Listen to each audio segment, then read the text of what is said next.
The night sky flickered. It was May 6, 2025. Tension hung heavy over the Indo-Pakistani border. A storm was brewing, a clash of eagles unseen in a generation.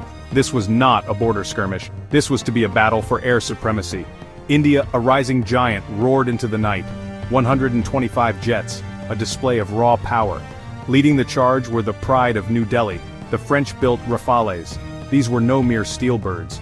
They were symbols of Indian ambition, a statement to the world. Across the border, Pakistan watched. They knew the dance of war well. They were outnumbered, outgunned, but not outmatched. 25 jets, a mix of JF-17 Thunders and J-10c vigorous Dragons, stood ready. Each pilot knew the weight of the moment. Failure was not an option. The first shots were echoes in the darkness. Indian missiles, aimed at alleged terrorist camps, lit up the night. Operation Sindoor, they called it. A crimson dance of death. But Pakistan was ready. Their response would be swift and brutal. The dogfight began in an instant.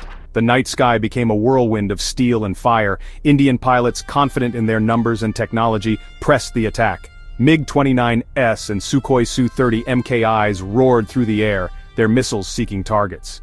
The Pakistan Air Force, however, was a viper, coiled and waiting. Their jets, though fewer, were nimble and fierce. The JF-17S, a testament to Sino-Pakistani cooperation, danced around Indian formations. Their Chinese-built J-10Cs, sleek and deadly, struck with precision. The sky was a chaotic ballet of death. Tracers lit up the darkness, each streak a prayer or a curse. Explosions blossomed like terrible flowers, painting the night with fire. The air crackled with radio chatter, a mix of bravado and fear. For every Indian jet, there seemed to be 2-3 Pakistani fighters harassing it. The smaller nation was fighting with the fury of a cornered animal, their pilots pushing their machines to the limit. Then came the game changer, the PL-15. A Chinese-made air-to-air missile, it was a whisper of death, fast and unforgiving. Indian pilots, used to having the technological edge, found themselves outmatched. One by one, Indian jets began to fall. A MiG-29, caught in a crossfire, erupted in a ball of flame. A Sukhoi, attempting to evade a barrage of PL-15s, lost control and spiraled to the earth. The losses sent shockwaves through the Indian ranks. Then came the unthinkable. An Indian Rafale, the pride of their fleet, was struck by a PL-15. The explosion was blinding. The once mighty jet, now a mangled wreck, plummeted from the sky. It was a sight that would forever be etched in the minds of both sides. 4 more Rafales fell that night, victims of the PL-15's deadly accuracy and the Pakistani pilot's skill. The air, once filled with the roar of Indian jets, was now dominated by the triumphant cries of the Pakistan Air Force. By the time dawn broke, the skies were silent. The air battle, a brutal hour of aerial combat, was over. Pakistan had stared down a giant and emerged victorious. The losses suffered by the Indian Air Force, especially the downing of 5 Rafales, sent shockwaves through the region. The balance of power, it seemed, had shifted. The myth of Indian air superiority had been shattered.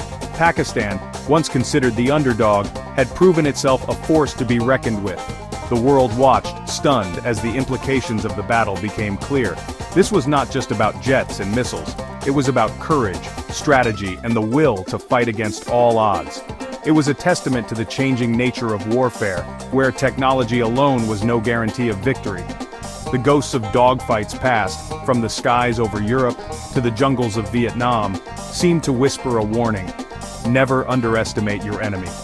The memory of that night, of the fiery trails and the deafening explosions would linger. It would serve as a reminder that in the cauldron of Asia, even the most carefully crafted piece could shatter in an instant. The future, like the skies above the battlefield, remained uncertain, filled with the promise of both storm clouds and the faintest glimmer of hope.